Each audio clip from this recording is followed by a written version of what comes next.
এটাই তো হয় নাকি? কবি বলছে কেউ কাটিবে ঝাড়ের বাস, কেউ বলিবে সর্বনাশ,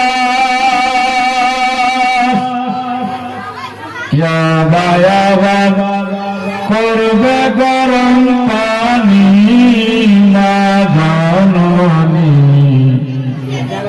যেদিন তোমায় ছেড়ে যাব আমি। যেটা বলুন সুবহানাল্লাহ। যেদিন তোমায় ছেড়ে যাব আমি না জননী, যেদিন তোমায় ছেড়ে যাব আমি,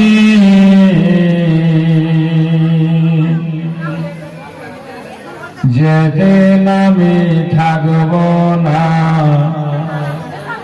মা বলে আর ডাকব না, আমার জন্য দোয়া কর মা গো তুমি। জোরে সুবহানাল্লাহ। যেদিন আমি থাকব না মা বলে আর ডাকব না, আমার জন্য দোয়া কর মা গো তুমি। মা গো তোমার দুধের শোধ হবে না কোনদিন, মা গো তোমার দুধের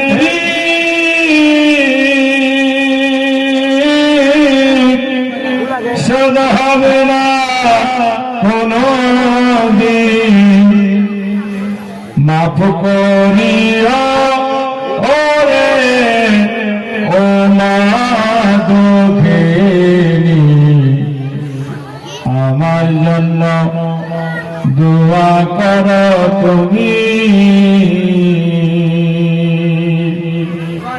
কেউ কাটিবে ঝাড়ের বাস, কেউ বলিবে সর্বনাশ,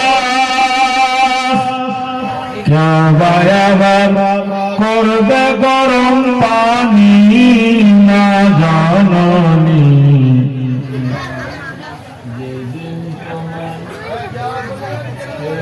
যাব আমি।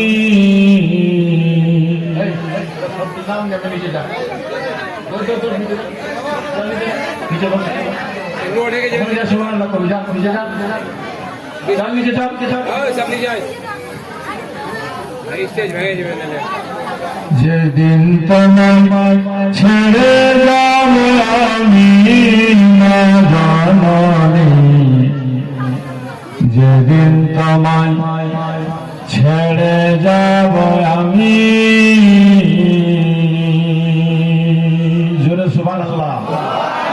হাত উঠে একবার বলুন ইয়া রাসূলুল্লাহ, একবার বলুন ইয়া হুসেন।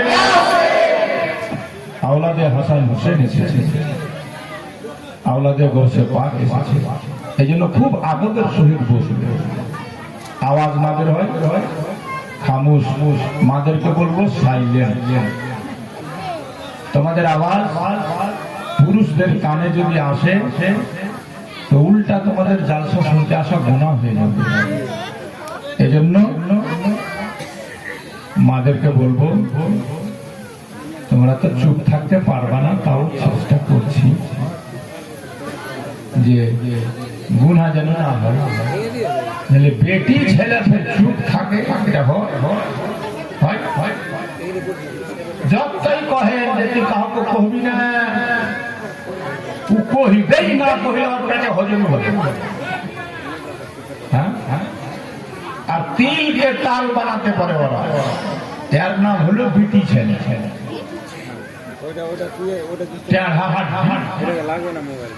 আমার কথা না, হাদিসে পাকে নবী বলছেন টেढ़ा হাড্ডি দিয়ে মেয়ে ছেলে তৈরি, তোমরা যদি সোজা করো তো ভেঙে যাবে।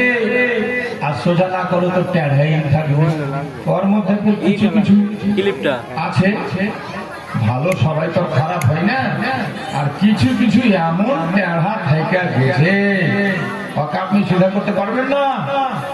বাপরে, একটা পেটি ছেলে ছিল, ওর স্বামীকে জ্বালিয়ে খেয়ে নিতে, তো দুনিয়ার মানুষ বলতে কি তুই একে কেমনি করে নিয়ে করে খাচ্ছিস, একে ছাড়তে পারিস না, ছাড়, তার লাগবে। তো লোকটা কইতো, আরে ভাই আমি জ্বালা সহেছি, এবার আমি যে তার লাগবে ছেড়ে দিব, ও কাহুকে বিহা করবে, ফের তো ওকে যাবে জ্বালা, সেটা আমাকেই যাবে, আমি সহি সহি ওর জ্বালা কেউ কেনে সহিবে। এত টেढ़া, এত টেढ़া, ওকে কইতো যে এখন রাইট রাইট হয়ে গেছে, রাইট রাইট, ও কইতো যে না, কে কইলে রাইট হয়েছে, এখন তো দিন হয়ে আছে। এত উল্টা, এত টেढ़া। ওকে কইতো যে ভাত দে, উলিয়ে সে পানি দিত। ওকে কইবে চা দে, তো উলিয়ে এসে আর কিছু দিত। এইরকম টেढ़া, মানে প্রত্যেকটা কথাতে টেढ़া। ওকে কত যে নুন কম করে দিবি, 1 কিলো নুন ঢেল দিলি, বুঝতে পেরেছেন? ঝাল কম দিস, যতটি মরিচ ছিল বাড়িতে ঢেলে দিলে, মানে সব কথাতেই উল্টা। লাস্টে লোকটা একদম অতিষ্ঠ হয়ে গেল, আর সহ্য হচ্ছে না। কইছি যে একে নিয়ে চলতে পারবো না, কি করবো? তাকে যদি আমি কহি যে তোকে নিয়ে আমি চলতে পারবো না, তো ও তো উল্টাই চলে, কহে যে আমি তোর বাড়ি ছেড়ে যাবো না। হ্যাঁ, আগার দিন যদি কইছে যে তোকে আমি নিয়ে চলতে পারবো না, ও কইছে যে আমি তোর বাড়ি ছেড়ে যাবো না, উল্টাই চলছে। তখন একদিন বুদ্ধি করে কইছে যে একে উল্টা কথা কইতে হবে, তাহলে ই সিধা হবে। কইছে, রে মনিয়ার মা, তুই হলি আমার আসমান, তুই হলি আমার চাঁদ, তুই হলি আকাশের তারা, তুই না থাকলে মুই মইরা সারা। তো কইছে তেলে তোর বাড়িতে আর আমার থাকা হলো না, কইছে এবার আমার কাম হয়ে গেছে। ওটাই চাইছে যে তুই ছেড়ে গেলে আমার জানটা বাঁচে। তো কইছে যে না, তুই না থাকলে মুই মরে সারা। তো কইছে তোর বাড়িতে আমার আর থাকা হলো না, চললো। বলছে যাবো? বলছে হ্যাঁ। বাঙাল টাঙাল ছিল বুঝি, যে যাবো তো যা, যাবো তো যা, তো যাবো তো যা, তোর বাপের দেওয়া গরুটা রেখে যাস। গরু একটা তো কিছু রাখবো না, এই যে গরু নিয়ে চললাম। আগে বিয়ে হলো গরু দান দিত, গরু নিয়ে রওনা। এবার পাশে ছিল একটা নদী, বন্যার সময় খল খল করে পানি বইছে। তো কইছে যে সদলাপুর ব্রিজ হয়ে ঘুরে যাইতে হবে, যতই হোক ফের তো বউ স্ত্রী মায়া হয়েছে, যদি মরে টরে যায় বিদায়। বলছে তুই ব্রিজ দিয়ে যেতে কহলি, আমি এবার হেলেই পার হবো। এবার হেলা পার হতে লাগলো। বলছে হেলা পার হবি তো হোক, গরু দুম খান ছাড়িস না, লেজ খান ছাড়িস না। বলছে ছাড়তে মানা করলি, লেজ ছাড় দিল, ছেড়ে দিলে দিয়ে দুইটা মরে গেল। যখন মরে গেল কিন্তু মনে মনে খুশি, কিন্তু উপরে উপরে কানছে। না কানলে ফের মানুষকে হয়ে যে এই বুদ্ধি করে মেরে ফেলেছে। তো কেন মেরেছে? কানছে আর খুঁজছে, খুঁজতে খুঁজতে খুঁজতে মরেছে ধরে এই কাজী গ্রামের সামনে। তো ভাই সাহেব তো সদলাপুরে যায়, ধরে ও সদলাপুরে না যায়, উল্টা যেছে মৃত্যু দিচ্ছে। লোক কইছে যে মেরে তোর বহু হারিয়া মরে কি পাগলা হয়ে গেছে নাকি?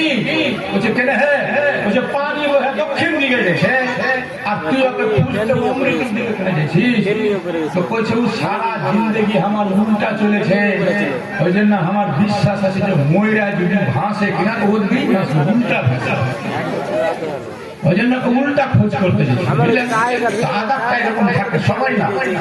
তবে এখানকার মা বোনটা খুব ভালো, খুব সিধা সাদা। এরা কোনোদিন মেলা ঘুরে না, এরা কোনোদিন ভিড় ভাড়ে যায় না, এরা কোনোদিন মার্কেটিং করে না। চণ্ডীপুরেটি ভালো, আর ভালো না কহি তো কহিবে যে আর জীবন ওকে ডাকিস না। এটিকে তো ভালো করতেই হবে। হ্যাঁ, এরা কোনোদিন মেলা টেলা ঘুরে না, এরা কোনোদিন আলতা লিপস্টিক এগুলা মাখে না, কোনো পাউডার ব্যবহার করে না, এরা হিলের জুতা পিঁধে না, এরা উপরে চুলের ঝুটি করে বাঁধে না, এরা কেউ চুল কাটে না। তাই না? এরা গুরু তলাক টেলাক করে না, এরা সব ভালো।